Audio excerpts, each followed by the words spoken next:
Tem um esquemazinho aqui, ó, falando sobre raios principais. O que é isso?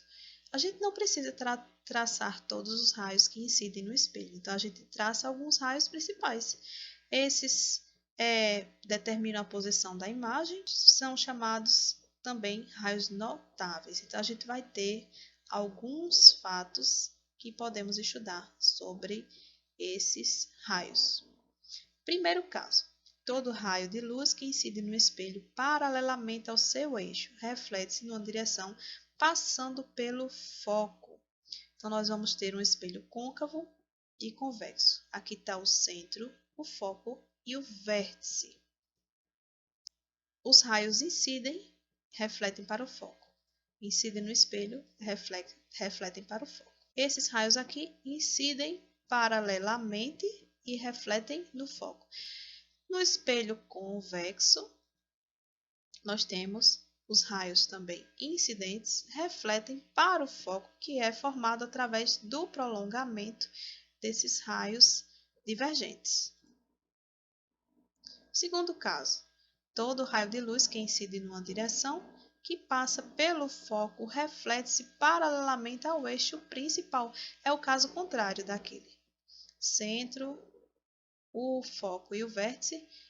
Então, se eu incidir um raio de luz passando no foco, ele vai refletir paralelamente. Passa pelo foco e reflete paralelo ao eixo principal, que é esse eixo aqui. No espelho convexo também. Tá vendo? Incide, reflete. Incide e reflete paralelamente, ok? Lembrando que no convexo a gente tem que traçar o prolongamento das retas refletidas. Terceiro caso, todo raio de luz que incide numa direção, que passa pelo centro de curvatura, reflete-se sobre si mesmo. Tem o centro de curvatura, o foco e o vértice. Se o raio passar pelo centro de curvatura, ele vai ser refletido novamente para o centro, tanto no espelho côncavo quanto para o espelho convexo. Lembrando também, ó, esse raio depende do prolongamento até o centro, né, que vai estar nessa parte aqui, ok?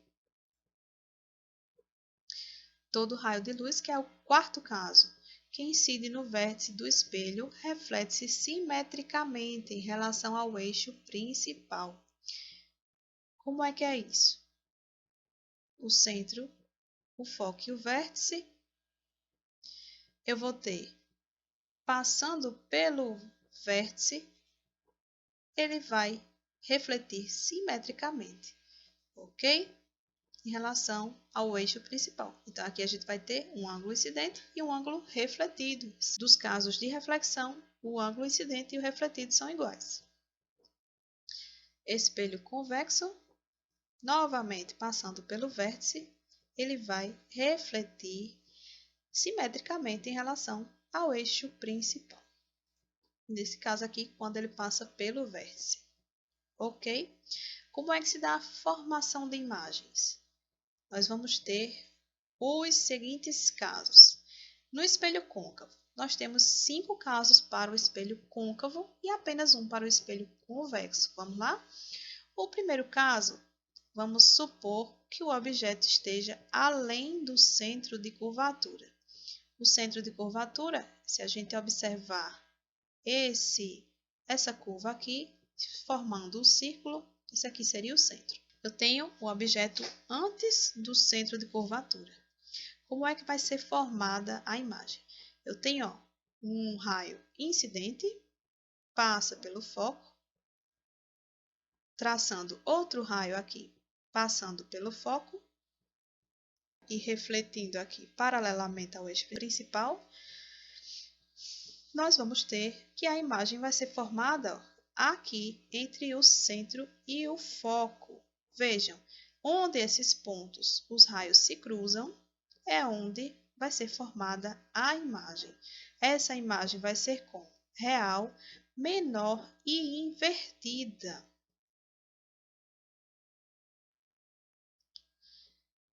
Formação de imagens. O objeto agora está no centro de curvatura. Lembram que para o centro de curvatura a gente vai ter um fato simétrico, né? Quando a gente cruza essas retas, ó, a imagem vai ser formada aqui nesse ponto. Então, a imagem vai ser do mesmo tamanho, da mesma forma que a outra, que é o objeto, e invertida. Então, a gente vai ter uma imagem real, igual e invertida. Por que real? Real porque se forma em frente ao espelho. E igual porque vai ser simétrica ao objeto.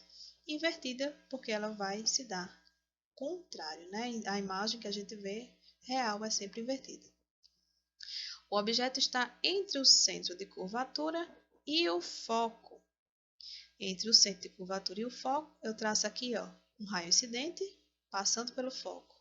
Agora eu passo um raio passando pelo foco e refletindo aqui paralelamente. Nesse cruzamento é onde vai ser formada a minha imagem. Tá vendo? O que vai ser essa imagem agora? Real, porque ela está em frente ao espelho, maior, né? Como a gente pode observar, e invertida. Quarto caso, o objeto está sobre o foco. O que a gente vai ter? Traço uma reta incidente, passando novamente pelo foco, outra reta que vai até o vértice e volta para cá.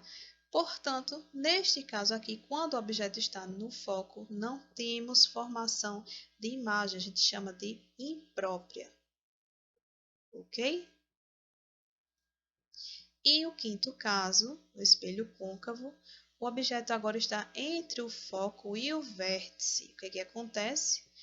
Olha, um raio incidente reflete para o foco.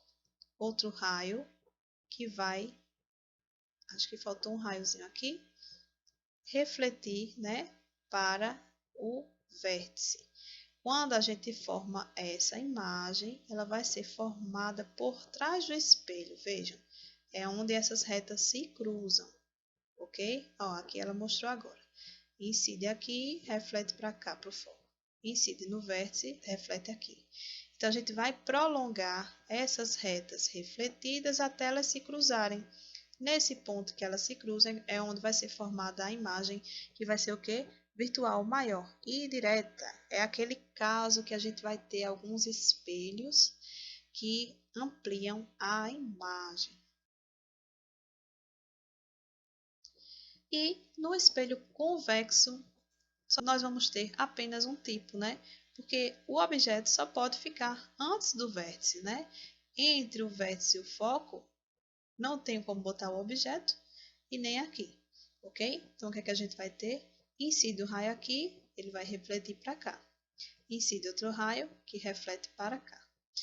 Nós temos agora, ó, o cruzamento do prolongamento desses raios, ó, um para o foco e o outro para o centro de curvatura. A imagem vai ser formada aqui, vai ser virtual, menor e direita. Direita porque ela não vai ser invertida. Ok, gente, deu para perceber essas diferenças aqui. Nós temos um estudo analítico, um raio incide, reflete aqui no foco, outro raio incide, faltou um raiozinho aqui, reflete aqui formando essa imagem invertida, ok? Tenho aqui o tamanho do objeto e aqui o tamanho da imagem formada. O tamanho do objeto chamado de O e o tamanho da imagem I. Essa reta P é a distância do objeto até o espelho e essa retazinha P' é o tamanho entre a distância entre a imagem e o espelho. E aqui nós temos algumas equações que vamos aplicar posteriormente, ok? A equação de Gauss, 1 sobre o foco, vai ser 1 sobre P, que é o tamanho do objeto ao espelho, e 1 sobre P', ok?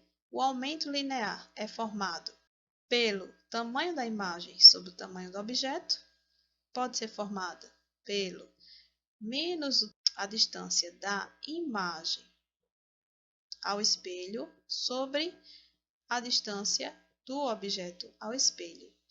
E aqui nós temos o seguinte, esse A não é igual a esse, quando a gente substitui A igual a IO, então vai ficar IO igual a menos P', que é essa medida, sobre essa maior. Ou seja, a gente pode comparar medidas. Se eu pegar imagem sobre objeto, que é maior, eu vou ter distância da imagem ao espelho, que é menor, e distância do objeto ao espelho, que é maior. Sempre os menores ficam em cima, comparados com embaixo, que são as medidas maiores.